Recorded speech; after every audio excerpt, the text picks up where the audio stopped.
Sou o professor Rodrigo Alves, sou professor da Unidrumon, São Paulo.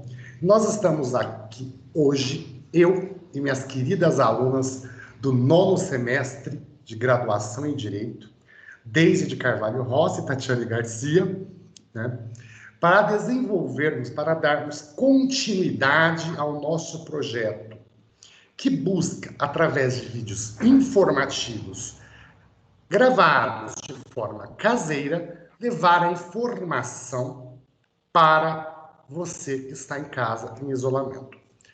Para você que não tem a informação jurídica necessária nesse período de pandemia, nesse período de isolamento. Nós vamos começar hoje a falar de um tema muito atual para a época da pandemia. Falaremos da Lei Menino Bernardo, ou Lei da Palmada. Ou seja, hoje a nossa lei proíbe e até pune os pais que aplicarem castigos físicos em seus filhos como forma de educar.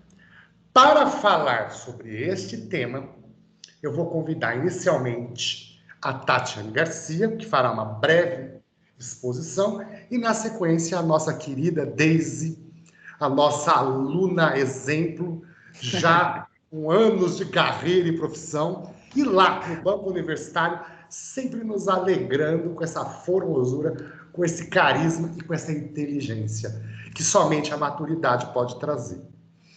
Vamos lá? Tatiane, é com você, pode ficar à vontade, fale aquilo que você tem que falar para a população que está nos ouvindo. Tá joia, professor. Obrigada pela palavra. Boa tarde, meu nome é Tatiana Garcia, sou aluna do 9º semestre do curso de Direito da Unidrumon. E como o professor já adiantou, nós estamos aqui hoje para falar sobre a Lei do Menino Bernardo, mais conhecida como Lei da Palmada. Ela foi uma lei inserida no ECA após a morte desse garoto, desse menino Bernardo. Se vocês não lembram, ele foi assassinado supostamente pela madrasta com uma superdosagem de medicamento, né, que acabou culminando numa morte terrível por overdose de medicamento. A Lei da Palmada, ela foi inserida no ECA pelos seus artigos 18A e 18B, na Lei 13.010 de 2014. Ela é uma lei que ela assegura tanto a criança e o adolescente para que eles não sofram nenhum tipo de punição, tanto psicológica quanto física, né, que venha mesmo diante da sua convivência familiar. Ela é uma questão que também é uma linha muito tênue para se provar esse tipo de agressão, né? Porque todos os acontecimentos dentro de um lar, dentro de uma família, é tudo algo muito dificultoso de ser provado judicialmente isso. Mas é uma lei que, para conhecimento de vocês, ela existe. Existe essa proteção do Estado em relação ao cuidado para que a criança ela cresça e se desenvolva, para que ela seja um adulto que não venha de um ambiente, de uma família disfuncional, né? E que ela cresça para que seja de serventia à sociedade, para que se finda, né, realmente com o que se espera, né, de seres. O Estado também, os governantes, a União, o Estado e os municípios também se responsabilizam, e isso está definido no ECA, nos artigos 70 e 71 do ECA, também estão definidos que o Estado tem responsabilidade de cuidar dessas crianças, né? Eu e minha colega, nós preferimos abordar esse assunto e fazer um link até na questão dessa pandemia que estamos vivendo, nesses dias de quarentena, que a convivência familiar se tornou mais árdua, né? Se tornou mais intensa, né?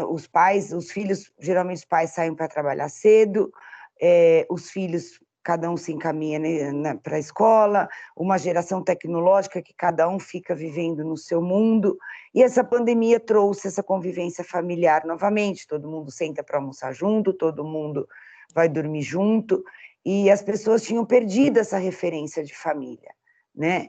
Principalmente com criança e com adolescente. Então, esse tempo de pandemia se intensificou isso, né? Voltou o significado do que é uma convivência familiar. E com isso vieram os problemas, porque as pessoas não tinham mais esses problemas familiares, né? E isso acaba linkando e violando algumas leis, porque o número de violência doméstica ela acabou crescendo muito também, né? Então a gente acaba violando 2 estatutos, que é o estatuto, a violência doméstica e essa lei do menino do Bernardo, porque a violência contra a criança, ela acabou aumentando também, porque os pais não têm paciência para estar estudando com filhos, as crianças, está muito difícil as crianças conseguirem se focar na frente de um computador, e a convivência acabou se tornando insuportável e doenças mentais aí estão acontecendo. Mas o foco da conversa com vocês era esclarecer mesmo que existe essa lei, que se vocês souberem de alguém, né, chegarem a ver algum tipo de abuso emocional ou físico contra a criança, que façam uma denúncia, que tentem apurar isso mais de perto, porque criança, eles são como esponjas, né? Tudo que acontece, isso vai definir muito o caráter dessa criança no futuro, muito. Tá bom, gente? Eu agradeço pela paciência e por nós aqui. Eu devolvo a palavra ao professor Rodrigo. Obrigada, professor. De nada, Tati. Bonitinho. Bom, eu agora, né, a exposição da nossa Tati levou em consideração muito a atual circunstância de isolamento e quarentena. Nós observamos, nesse período de quarentena, o retorno da família para o lar. A família foi obrigada a se colocar dentro de casa e passar a conviver com todas as dificuldades interpessoais e relacionais que elas possam ter. Isso deixou claro que a convivência familiar, inclua aí criança e adolescente, está adoecida. Nós estamos diante de um cenário de adoecimento pandêmico e também de adoecimento familiar. É certo que o número de casos que envolvem maus tratos à criança e ao adolescente, sejam eles físicos ou psíquicos e emocionais, está aumentado em razão dessa intensificação de convívio, né, que foi a força, de repente todo mundo teve que ir para suas casas. E claramente a quantidade de pessoas que estão sofrendo hoje com violência doméstica é alta, a quantidade é alta. A violência doméstica e a Lei Menino Bernardo são reflexos de que as famílias em isolamento não conseguiram se reestruturar, não conseguiram se reorganizar, não estão vivendo harmoniosamente. Talvez essa seja a principal causa das doenças psíquicas, ou uma das principais causas das doenças psíquicas em jovens. É essa desnutrida, é essa fracassada convivência familiar que nós, no dia a dia, estamos enxergando. A Lei Menino Bernardo, no caso, é a lei que nós vamos tratar hoje. Nós não vamos falar especificamente de violência doméstica. Vamos falar da Lei Menino Bernardo.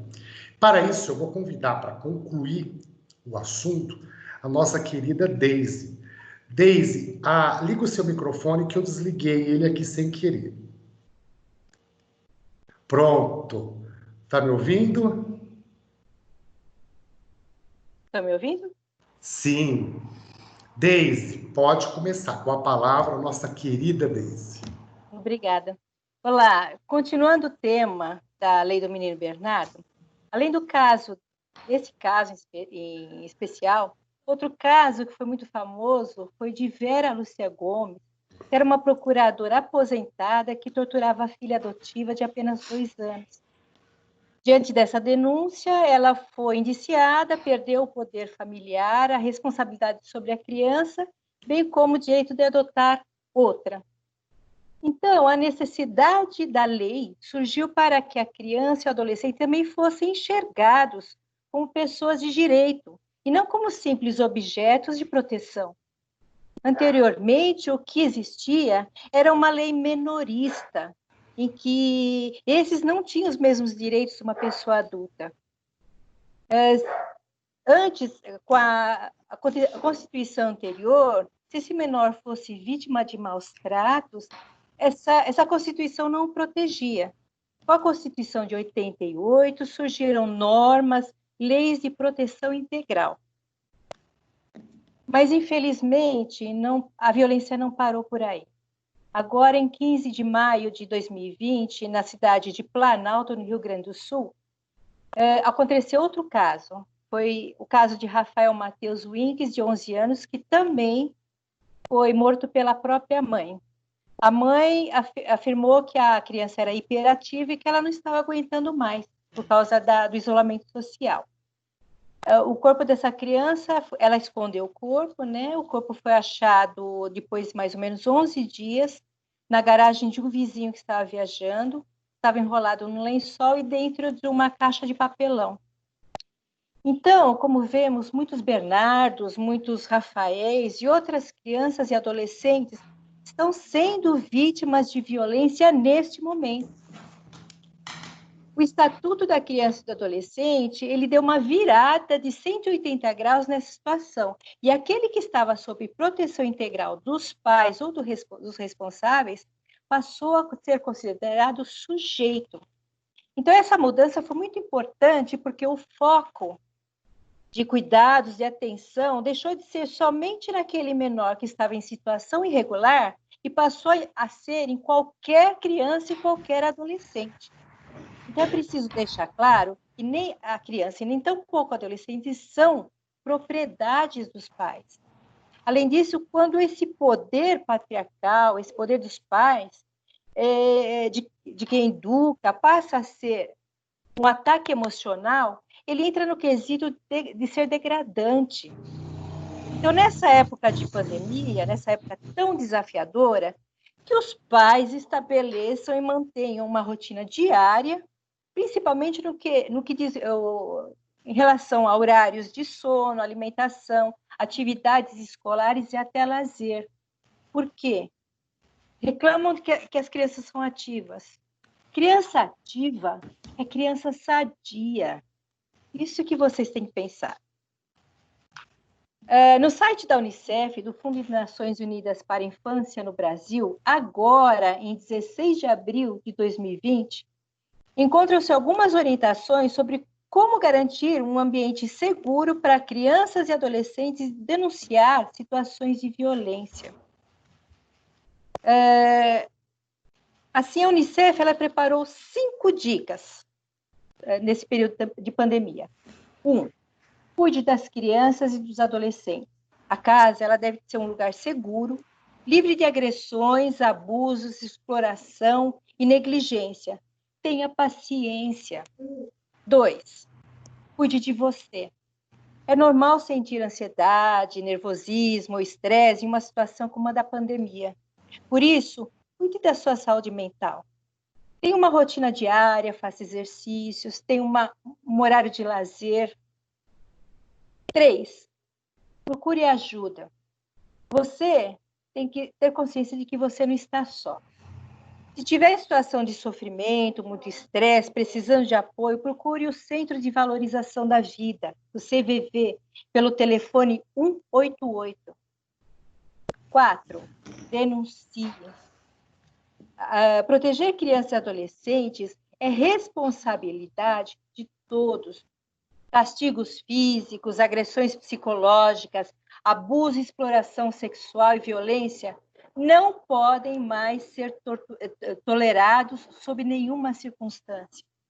Denunciar também é uma forma de prevenir que isso aconteça.